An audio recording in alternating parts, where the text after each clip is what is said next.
গর্দান কেটে দেয়। ওমর যেই রাস্তা দিয়ে যায় শয়তান পলাইয়া থাকে। ওমর যেই রাস্তা দিয়ে যায় মানুষ এমনি হাত পেতে কাটে দাঁড়ায় থাকে। কেননা হযরত ওমরের তলোয়ার তার সবসময় লাগিয়া থাকতো, নবীর বিরুদ্ধে বললে কল্লা শেষ করে দিত। এত ওমর লাগিয়েছিল, কিন্তু আবার নরম আছে। সকালে দাওয়াত, 2টি নাবালিক বাচ্চা গিয়েছেন, জানে ওমরের বিরুদ্ধে কথা বললে রাত্রে যে কথাটা বলেছে, তুমি যদি বাদশা না হইয়া যদি ফকির বেড়া হইতো, কিন্তু রাত্রে অবস্থায় ওমরকে চিনতে পারে নাই। সকালে গেছে, 2 ভাই দাঁড়াইছে, মায়া দাঁড়াইছে, হযরত ওমর সিংহাসনে পোশাক পরে বসে আছে। আল্লাহু আকবার বলি, আল্লাহু আকবার, নারে তাকবীর। আমার বাবাজিরা, হযরত ওমর টুপি পাঞ্জাবি লাগাইয়া জুব্বা লাগাইয়া সিংহাসনে বসে গেছে, গানিমতের মালগুলি বন্টন করে। ওই নাবালিক 2টা বাচ্চা মায়ের সঙ্গে আছে। জোরে জোরে বলা যাবে সুবহানাল্লাহ।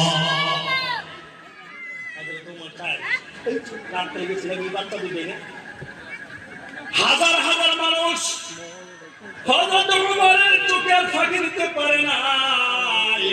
হাজার হাজার মানুষকে সরাইয়া বলতেছেন, বাবারা ওই বাচ্চা 2টাকে আমার কাছে আসতে দাও, ওর মাকে আসতে দাও। বাবাজিরা, যখন এই বাচ্চা 2টা সামনে এসে দাঁড়িয়েছে, মায়া দাঁড়াইয়া গেছেন, শরীরটা কাঁপতেছেন, তারা শরীর কাঁপতেছেন, ভয় খেয়ে গেছেন। হায় রে হায়, কি শব্দ রাত্রে ব্যবহার করলাম, যেই শব্দ ব্যবহার করলাম উনি তো আজকে এই সিংহাসনে বসা আছে। আমরা যে বললাম ফকির বাবা তুই বাদশা না হইলে যদি ওমর যদি বাদশা হয়ে যাইতো, ওই ফকির বাবাই তো সিংহাসনে বসা। আজকে ওমরকে আমাদের বিচার করে নাকি? তিনজনে কাটতাছে, হায় হায় শেষ, আমরা বাবা নাই, আমরা আজকে শেষ হয়ে যাবো। আজকে ওমরের তো আমরা শেষ করে দিই। সন্তানের হাত 2টি চাপায় ধরলে ওমর বুকে লাগাইয়া একটা চিৎকার মারছে, বাবা ও আমার বাবা, আমি সিংহাসনে তো দেখে এসের জন্য আনলাম, তোরা তো বুঝতে পারলি না। আজকে সবার সামনে আমি তোদের কাছে ক্ষমা চাইতে আছি।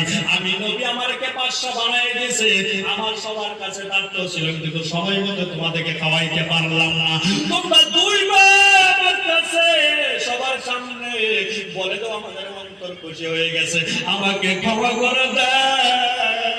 হাজার বৈদের যদি ক্ষমা দুনিয়ায় যদি না করো, আমার আল্লাহ যদি বাদশা হওয়ার পরে সময় মতে খাওয়া